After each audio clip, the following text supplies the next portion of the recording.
အားလုံးပဲမင်္ဂလာပါရှင်ဒီနေ့ရောက်လေအုံနှုတ်ခါဆွဲဦးတော့ကအရင်ချက်နေအတိုင်းမဟုတ်ဘဲနဲ့ပေါ့နော်အမြန်အလွယ်လေးချက်လိုက်ပါရရှင်ဒီချက်နေတာကိုလေလူတော်တော်များများချက်ချမယ်လို့တော့လည်းမျှော်လင့်ပါတယ်ရှင်ဒီတစ်ခါတော့သုံးထားမှရရောဂျက်ယူတကက်နဲ့ပဲတော့သုံးပြထားပါရဲ့ဂျက်အသားတွေပါလည်းတော့ထပ်ပြီးတော့မထည့်ထားတော့ဘူးပေါ့နော်ဒီဂျက်ယူတကက်နဲ့ဆိုရင်အခုပြထားရဲ့ပုံမအိုးတိုင်းဒီအိုးတအိုးစာတော့ရပါရဲ့ရှင်အဲ့အိုးတအိုးစာဆိုရင်မိသားစု3ယောက်ပေါ့နော်အဲ့ဟာကိုတနေ့လုံးကောင်းကောင်းဝဝလည်းတော့စားလို့ရပါရဲ့ရှင်ပထမဦးစွာတော့ကကြက်ရိုးလေးတွေကိုတေချာစေးကြောတန့်စင်ပြီးတော့အခုလိုမျိုးလေးစနွေးလေးထည့်ပြီးတော့ပြုတ်ထားလိုက်ပါမယ်ရှင်အဓိကတော့လေသူစီကအချွေလေးတွေထွက်ဖို့အတွက်ကိုပဲတော့မျောနေနေပေါ့နော်အဲ့ဟာလေးတွေပြုတ်ထားတော့မှဒီဘက်မှာတော့ပဲမှုန်လေးကိုဖြောပါမယ်ရှင်ဒီပဲမှုန်ကြီးပဲနဲ့ချက်တဲ့နည်းလေးကိုပြောပြတာပါနော်အမှန်ဆိုရင်တော့အရင်တော့ဆိုရင်ပဲတကယ်ကလေးပဲကိုလည်းတော့ပြုတ်ပြီးတော့ထည့်တယ်ပေါ့နော်ဒီတစ်ခါရောအမြန်ဆုံးနဲ့ပဲဒီပဲမှုန်ကိုပဲရေဖြောပြီးတော့ချက်လိုက်မှာဖြစ်ပါရဲ့ရှင်အဲ့တော့ကြောင့်ပဲမှုန်တော့အများကြီးမထည့်ထားပါဘူးနော်သူကအများကြီးဆိုရင်ပြစ်ချွတ်ကြီးဖြစ်တယ်လို့ပါရှင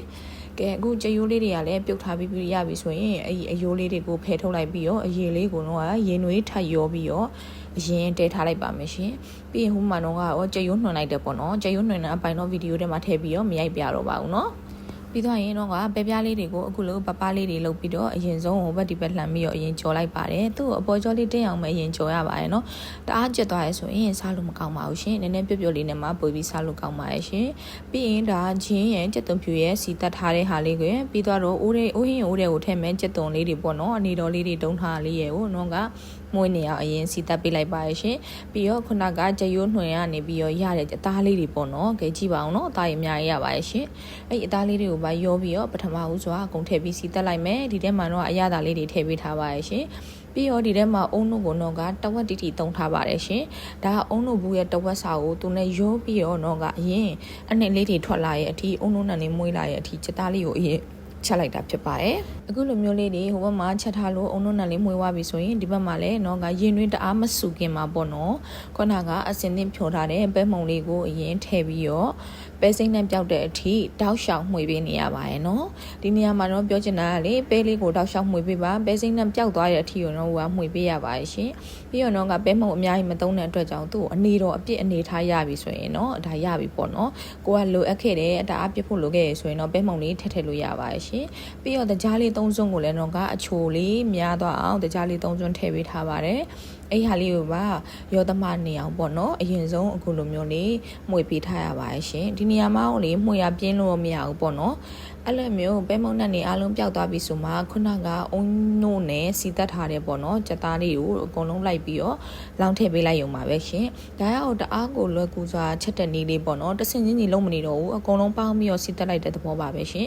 ပြီးတော့ရင်ဒါကတော့အုံနုဘူးအစ်စ်တဘူးဆွတ်ပါနော်အစ်စ်တဘူးချွတ်ကိုတော့ကအခုဒီတဲ့ကိုတပူးလုံးအကုန်ထည့်ပေးလိုက်ပါရဲ့ရှင်ဒါကိုပထမဦးစွာပေါ့နော်ဒီအကုန်လုံးကိုရောသမနေပြီးတော့ဒီအုံလုံးအနှိမ့်တက်လာတဲ့အချိန်ထိတော့ကချက်ထားမှာဖြစ်ပါရဲ့ပြီးတော့ခုနကကြော်ထားတဲ့ပဲပြားလေးတွေကိုလည်းအနေတော်သေးသေးလေးတွေတုံးပေးထားလိုက်တယ်ဒါလေးကိုတော့ကအခုလိုမျိုးလေးအဖုံးလေးဟာပြီးတော့တဲပေးထားလိုက်ရုံပါပဲရှင်ကဲကြည့်ပါအောင်နော်အခုဆိုရင်အပေါ်မှာအုံလုံးအရေးလေးတွေတက်လာပြီဖြစ်ပါတယ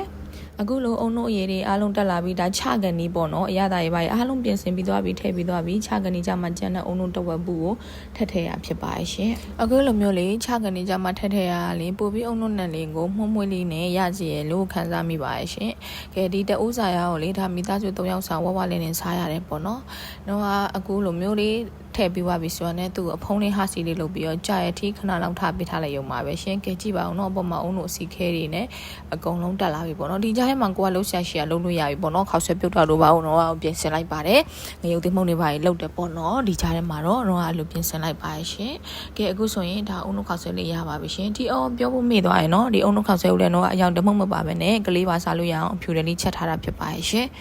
်ကဲဒီနေ့ရောဒီအုံတို့ခေါက်ဆွဲစားပြီးတော့သူ့ရတက်နေပြီပေါ့နော်ဒါအိတ်လို့ခေါင်းတယ်ကိုဟောက်ဒါအိတ်လို့ကောင်းတယ်အေးလေးပြက်ခတ်ပြအောင်ပေါင်လည်းမနေတော့ဘူးဆိုတော့လ